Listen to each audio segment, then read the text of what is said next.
Welcome to BIA Media, Canada's top black media provider. Whether you're looking for content on fashion, art, music, or simple lifestyle, we bring you the best the black community in Ottawa has to offer and so much more. And better yet, do you have a project you need help with? Well, look no further. We provide equipment, studio, and office space, as well as a team of dedicated individuals to help you bring those ideas to life.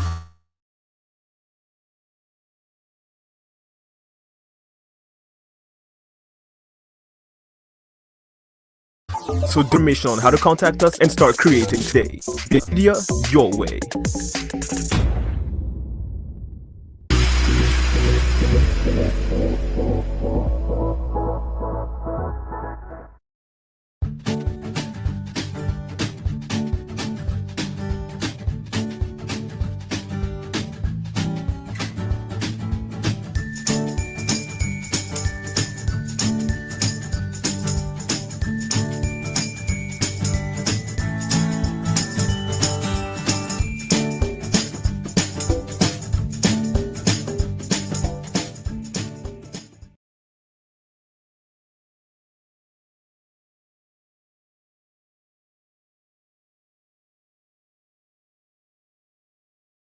Hello, and welcome to Getting Real with Paula. My name is Paula Alphonse, and tonight we are talking with Debbie Miller. You might not know who she is, but I'll tell you a little more about that. I met Debbie about 20 years ago when both our set of kids were doing dance class. And I remember even back then, there was such a peaceful presence about her. And I didn't even know back then that she was a police officer. So when you figured it out, it's like, oh my God, she seems way too sweet to be a police officer. But there is something about this woman, which is the character, her integrity, as well as her genuine kindness. So we're gonna have this conversation. And I know she's a little shy because, she doesn't like people paying attention to her in that context.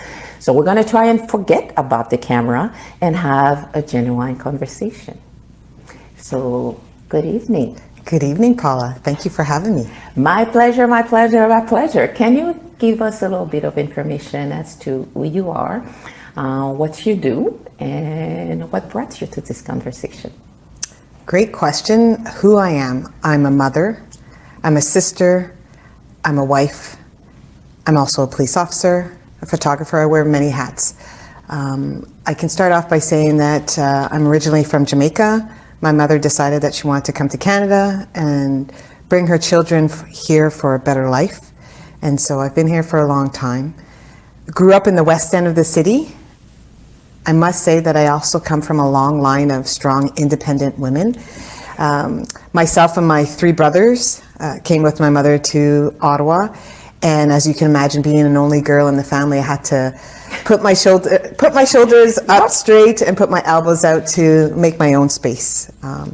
Growing up in the west end of the city was challenging in its own because we grew up in community housing. But I always say the community housing was our community inside a bigger community in that. So that's where I come from, and growing up in the West End allowed me to experience a lot of different things that I probably wouldn't have experienced growing up somewhere else in the community. So I'm grateful for the experience. So I'm going to ask you to be a little more specific, because you talked about who you are, which is wonderful because it gives us context. What made you choose to be a police officer? I always tell people I actually didn't choose to be a police officer. Policing found me. I went to Carleton University. Actually, I'll start back a little bit earlier because I think that's important. Growing up in the West End, I went to Woodruff High School. And when I was in high school, I played all kinds of sports. I volunteered way back then. And I knew from then that I wanted to give back to my community. I just wasn't sure how that was going to show up. Thought about teaching, thought about being a lawyer. Eventually, I went to university, and when I was in university, I took sociology, anthropology, so learning a little bit more about people, communities, and so forth. But I was looking for a summer job. I needed to pay some bills, And at Carleton University, they had an employment office. So I went into the employment office and I saw a poster that was put up from the National Capital Alliance on Race Relations. And on the poster, they were giving visible minorities, was the term back then, and Indigenous women an opportunity to consider policing as a profession. And so I applied, and I was one of 12 people chosen out of 200 and change to work within the Ottawa Police. And so this would give me an opportunity to see policing from a different aspect, as opposed to in the community I grew up in, that police came in and you would see them from that angle. So that's why I always say policing chose me. Yeah. Because I was not looking for it. I just wanted a summer job. This sounded interesting. And it was from that opportunity that I realized, okay, this is a different aspect. And there was also nobody that looked like me that worked within the police organization. So that piqued my interest. And I was also asked by police officers there, did I ever consider policing? I'm like, no, not really. And then as more time went on, then I realized, okay, this is something that I could possibly do. And that's how I would say that I started my quest into policing. So you went for a summer job. Yep. I did. And it was for the summer, and then I did a good job and I was asked to come back the following summer. And then from there, I also ended up applying for a scholarship, and it was called the Thomas G. Flanagan Scholarship. And that was the former chief who realized that he was actually a trailblazer in his own time, because he realized the importance of diversity.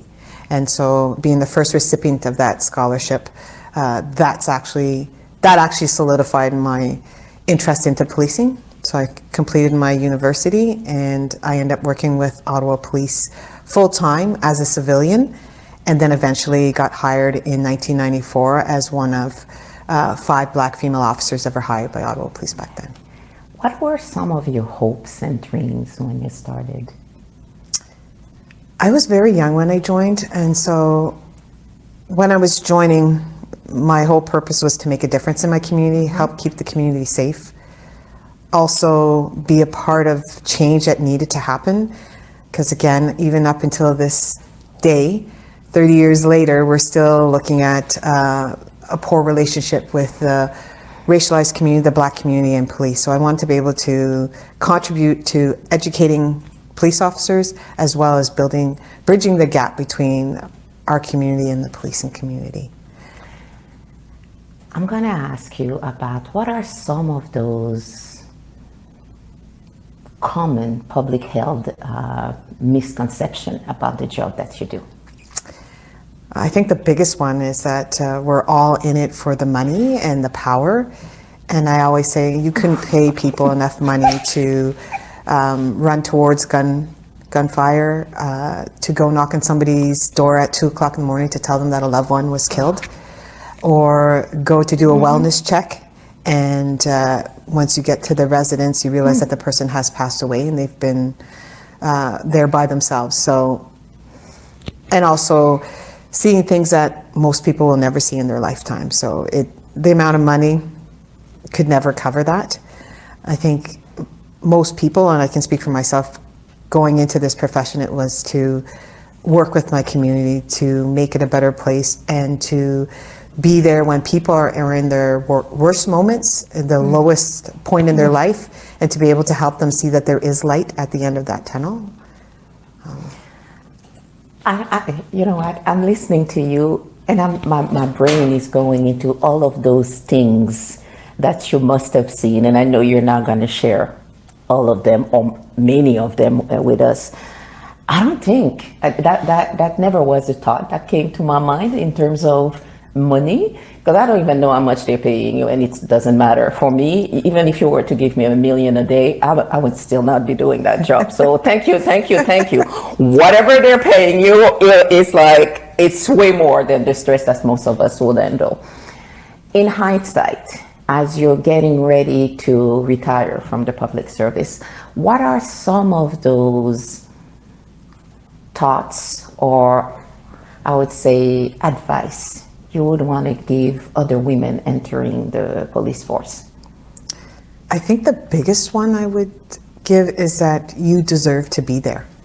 Okay. And to show up as yourself, your authentic self, with your hair braided, all that stuff. I think it's important because you're coming into a profession where, well, when I joined, it wasn't ready for me. They recognized the need to have us, but the structures in place, the supports weren't there.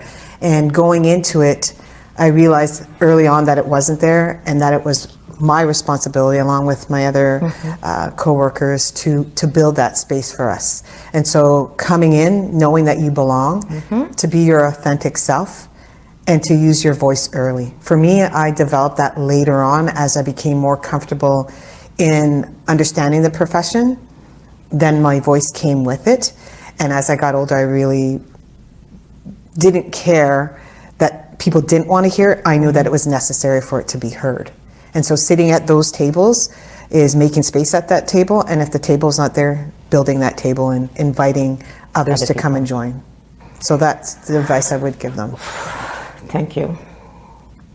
Oof. I'm hearing you talk, and you know we know all the negative publicity that we've lived in the last few years with the pandemic, with the George Floyd's death, and in my mind I'm thinking, how did you manage to keep your sanity as well as your spirits through it all? Because 30 years of seeing people in their worst state must not be easy.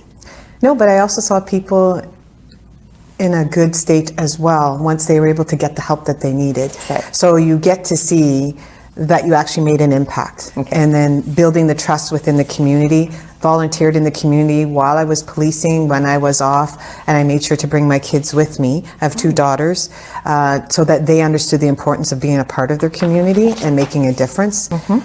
Surviving through the pandemic and the death of George Floyd, it was challenging.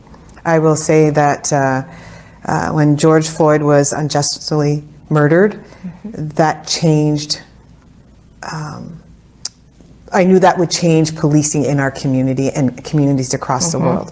And so how do I adjust to that, as well as being a Black woman and knowing what happened should have never happened. So I was grieving in ways that I didn't really realize that I was grieving. And so in order to do something or deal with that anger, frustration, I chose to use my platform as a police officer, the trust that I had built in my community, as well as use my artistic talent as a photographer, and put them together to do a photo essay and allow for members of our community to come together, to grieve, to share their feelings, and to look at what can we do as a community to get through this and to make sure that it doesn't happen again. Even though it wasn't in the Ottawa community, but it impacted our community and communities around the world. So I used my photography and my platform to be a part of that change. And you're being extremely modest. The way she says she used her platform. Tell us a little more about the photo essay, what that involved, were the people that came to speak to you, and how do you leave a legacy after something like that? I didn't go in it to leave a legacy, and what ended up happening was much more than I thought would ever happen. It was, I really needed a place to grieve. And being a Black officer and having other officers who were Black and feeling that we were stuck in the middle, that the community was upset at police, and the police were upset because they didn't understand, okay, what is this? So I chose to be a part of the change, and it was having that conversation with my two daughters. They're both in their 20s, and I just said, I need to do something. And I said, maybe I can use my photography as a way to do that. And through that conversation, it ended up that we would invite people in our community to come, young men, mothers, women, to have these conversations. And knowing you have children as well, social media was the first place they went. So they put it out to their friends, and I had people coming like there was no tomorrow to want to be a part of this. And again, because you're able to build that trust, I was able to build that trust in my community. People put everything aside This was during the pandemic, so we followed the protocols, the rules, but they wanted to be a part of it. And I have to thank Paula from Curly Hair Designs, because she was the first to open her hair studio, to invite us in to use the safe space for people to come. And then Jehu Productions was part of the videographer that came and assisted us to do the video, because it's a photo essay that ended up being called hashtag I have no words, because I couldn't find my words. And many people who came could not find their words. But then there was the other part where hashtag these are my words. So when they showed up, these were the words that they chose. So community came, and what I asked them to do is to find a word or a phrase that best describes how they're feeling, and to write it on a cue card. So what they did is they wrote it on the cue card, they held it up, and I photographed it. And some of those words were just, and phrases were so empowering and just so thought-provoking and emotional, and wrapped up in one. And some chose to write their words, and those who couldn't find their voice, they wrote, but those who could were part of the video and shared how they felt. And we put it together, and I will tell you, when we were doing the taping of this, I had young men crying. I had mothers holding their children tight, their young black men tight, because of the fear, could this be my child? Could have. And those conversations, and just hearing, and at the end of the day, we got to hear the community's cries, the community's trauma, and I use that as a learning opportunity for me as a police officer, when I go out to do my job, and remembering what I've heard and what I've been told, as well as educating my co-workers when they're going out into the community. When they pull somebody over that is black and they tell them, you're pulling me over again, that they have a better understanding that this is lived trauma. Yes. This is historical. So take that extra second to explain why I'm pulling you over, and that will at least allow for a discussion to happen. So that was, at the end of the day, that ended up being what I learned from it, and it also was an opportunity for the community to tell us what they needed from us. I'm gonna keep digging, because there's something, you know, just have to do this. Okay. Because she's being very modest, I'll be honest with you, she's modest. Talk to me about RCMP. Okay. Well, as I said, it started off as a way to just hear other people's concerns and to share in their grief. At the end of it, I ended up putting a book together called hashtag I have no words.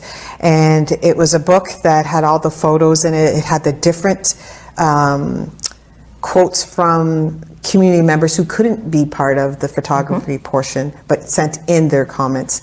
And at the back of the book, I had, I think, about 5 to 7 questions that allowed for community members to sit and have that difficult conversation. When you're talking about race, when you're talking about murder and the police, those are uncomfortable conversations. So to give them some talking points, some questions that they can start asking. At the end of the day, RCMP learned about my book, and they wanted to have that as part of their diversity training, as well as the video. So they chose to get copies of the book and ship it across Canada to their members to utilize it as part of a learning opportunity and to assist them in doing their job. For those of the audience that might not be familiar with Canada and our policing system, can you tell us what is the RCMP? The Royal Mounted Police. Okay. Yeah. So they're the ones watching over whole of Canada. Yes. In those areas where the cities don't have a police corps themselves. That's correct. Okay. Yeah. So those we're the local city police. Is where I work, and then they work all over Canada. That's it. And they're also the people that are working in those reserves. Right, remote. Okay, remote Areas in our community. Just, for those of you who don't know, Yes, 'cause, you're right. we're using all kinds of acronyms. It's familiar to us, but maybe some of our audience might not be. And they're the most recognizable police service, because they've got the red serge. Yeah, the boots. dress. Yeah. Just do a quick search if you want to find out. RCMP, and then you're going to find their costume. It's not a costume, their uniform. Their uniform. My bad. So, thinking back to you 30 years in the public service, what do you want to see for the future generation of racialized officers? I want us to see all of us in our police service. That when you see a police officer, that you see somebody that looks like you. And knowing that they have that familiarity of, okay, where I come from. And so having those conversations, I want to see women and racialized members in all ranks in police services. Because we deserve to be there. We have the skills, we have the talents. And I believe the goal of police services, when they're looking at diversifying their organization and having it represent the community, that includes having members in all levels and all sections within the police service. Which is only fair. Which is only fair. We want them everywhere, not just where it shows, but they don't have as much power. I will go and share something with my audience because she hasn't mentioned it so far. The woman you're looking at is actually the second highest ranking Black female leader within the history of Ottawa Police. See? She didn't mention any of that. How, thinking back to 30 years ago, how does it feel to be retiring and know that you've actually reached those higher ranks? It's pretty amazing.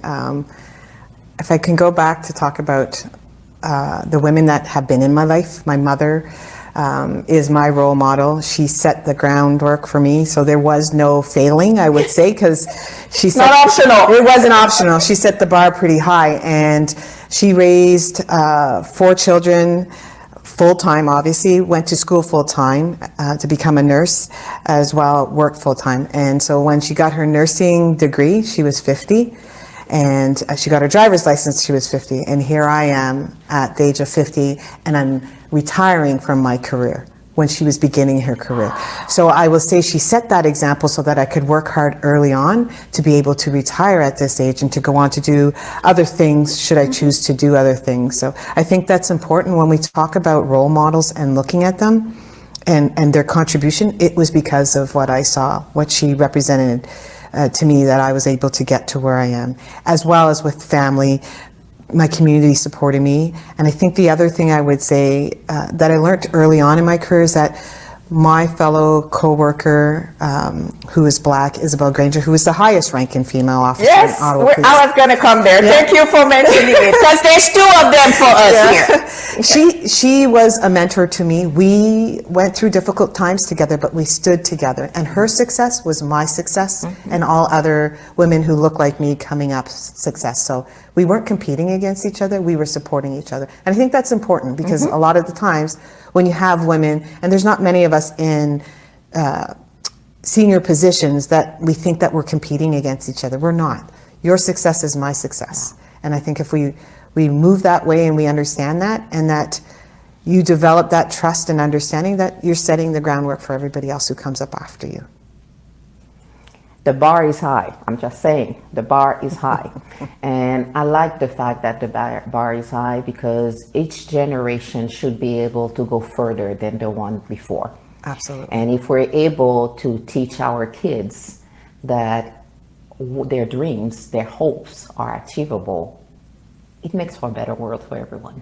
But I also think if we show them that the ocean is there for them, that they can do anything they choose to be, and that they don't have to go down a certain path that somebody's telling them, okay, well, you should become a nurse. Because when I was in high school, I was told, okay, go to the female jobs. And I'm like, but that wasn't for me, even though I have many nurses in my family, and I respect and I thank them for that, but we wanted to do something different. So we see this generation coming up, and they're venturing into different areas, which is fantastic. So they will be the first setting the bar, creating that table. And I look forward to seeing that. And I love what you just said from the perspective. I remember it for me when I was finishing high school, and then considering what am I going to do for the rest of my life. And in my family, there were 2 tracks. You either were going to go the health area, or you're going teacher as education. So those were the 2 options. And to this day, we're almost split separated in those two. And I ended up, yes, being a pharmacist, and then realized, yeah, I don't really like that no more. So you switch. And that's what I like about this younger generation, is just they're not tied to that label that they started with, and they have that open mind to say, if this is not working, I try something else. While my generation is just, at least wait till you retire and get your pension, and then you could do something else. So which means I'll be miserable for I don't know how many years. Yeah. So don't do that. Don't do that. So figure out what it is that you want. And as you've mentioned, your mom was in her 50s when she started her career. There's no age. Yeah. You decide what it is that you want. But that just tells you the resilience. Oh, absolutely. She wasn't giving up, and she had her challenges as well. Mm-hmm. And as for the generation that's coming up, what is more telling is that they're coming up that much more educated. So now they have the choices to make, to go where they want to go, as opposed to only going down this route because they don't have what they need to and because I don't know of anything else. Right. So that sense of the world is your oyster makes a lot more sense to them than it did for us. Because for me, it was like, I'm scared, I don't know. To me, there were two options. Those were the two options. And then you realize there's so much more. You would have told me back then, you might not know, Paula is a strong introvert, that I would be here doing interviews with people. It would be like, oh, please, not me. My sister used to do that, and she was so natural at it. But that wasn't in my brain at all. And that's the part. You can reinvent yourself at any given time. But I think the important thing that you did say there as well, Paula, or what I'm taking from it, is that we may have a certain idea of where we're supposed to go. Our parents may have that idea.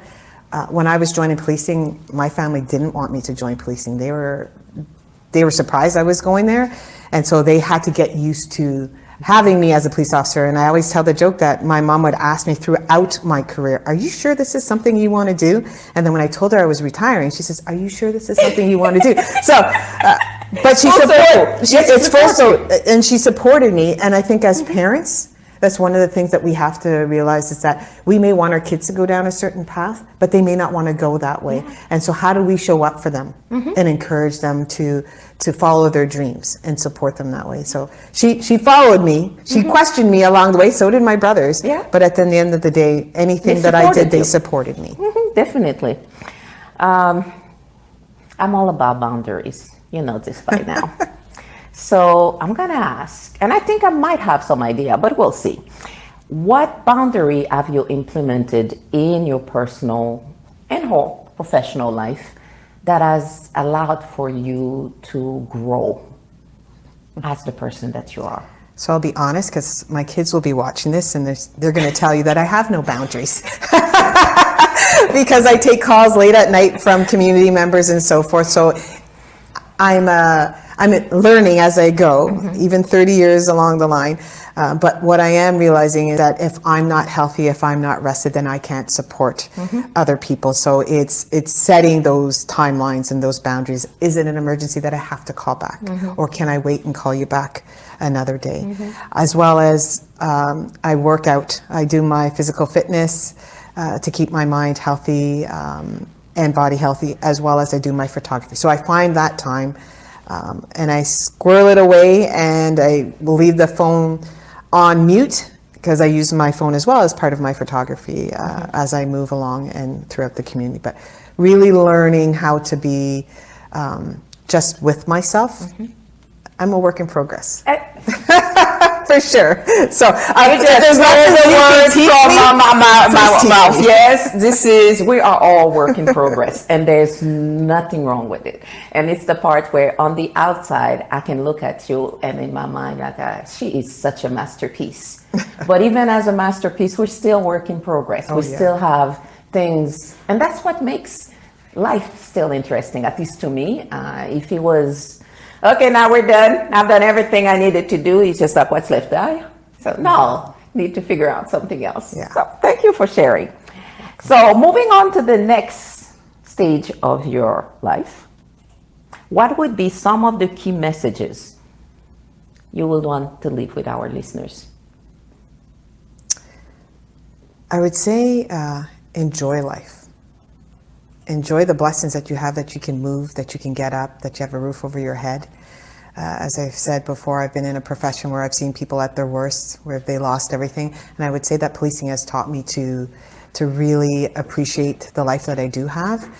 But for those who are just starting their career or in the middle of their career, make the decisions for yourself. Choose to live on the wild side. Because of the profession I was in, I had to obviously, there's people always watching you, but you need to be able to enjoy your life. So figure out what that is. And when the time comes to move along and pass the torch to the next generation of game changers, pass it. Because you've set the boundaries, you've set the standard for them to follow. And so now feel comfortable in moving forward. But really just enjoying life. And I think the pandemic, I will say, has definitely taught me that more than anything. Love your family, celebrate them, celebrate the little things. Celebrate the little things. You got up this morning. That's a celebration in itself. You're still breathing. You're still breathing. And I think that's, if you want to pick one thing, celebrate the little things. And I think at least for me, the pandemic has taught me, we are spending way too much time on those things that didn't go the right way instead of celebrating what is. Yeah. And that's the part that we all need to be a little more aware of. Because, maybe my makeup didn't end up exactly how I wanted, but it still looks good. We'll still work on it and be better the next time. Whatever it is that you're doing, just remember, it's not whatever, even if it feels as though this is the end, it is not the end. We're talking to a police officer. She understands the end. So this is the part where, for each and every one of us, it's that reminder. Every little second counts. Yep. And you may be going through something, and I've learned over the 30 years, you're going through something for a reason. There is something at the end of it. And as you go through it, it's just, this is where your resilience, this is where your tribe of people that you've put together to support you step in and be willing to accept that help. But on the other side, there's just so much more. There's always more. There's always more. I'm also in my 50s, and I have to say, at this point, I don't really care what other people think. Yep. It is really about, let me try those things I've always wanted to, or that I was scared of. And I'm like, let's see. I might like it, I might not like it, but at least I tried. And that's the part. For me, I don't want to transition and have regrets. So it's just, I'm living out. When I'm leaving, it's like no regrets. Absolutely. I tell my kids I love them every single day. So therefore, don't care. If something happens, you don't have to be sorry because I didn't tell my mom. She knows. So don't worry. I know. So how can people get in contact with you in terms of your photography and some of the things? Because, don't go looking for her to give her more jobs. She wants to relax a little. So I'm on Instagram, DHM Photography. I try to post a photo every day or every other day because, again, that's my way of just relaxing and just viewing the world that is before me and how it's changing. So social media is there. I have a website as well. DHM Photography is another option of getting a hold of me. So we want to see some of it. Trust me, she does really good work. I love her photography, and I didn't know she was doing that until we started talking. So it's just like so many layers to this woman. So do check her on their social media or on our website at dhmphotography.ca. So thank you very much, Debbie. Thank you, Paula, for having me. My pleasure, my pleasure, my pleasure. I could have you for so many more conversations. Okay.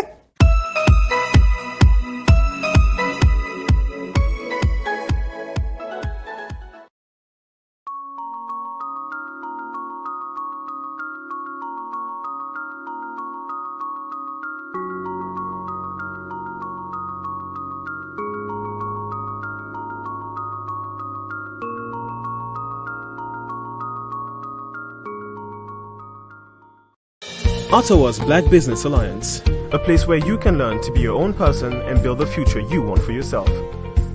Our mission is to help young entrepreneurs achieve their business goals through the best coaching, managing, consulting, and a slew of other services. Together, we can become a pillar in the Afro-Canadian community. Don't hesitate to contact us through our website at www.oba.ca, and remember that building tomorrow starts today. OBA Consulting. Take hold of your future.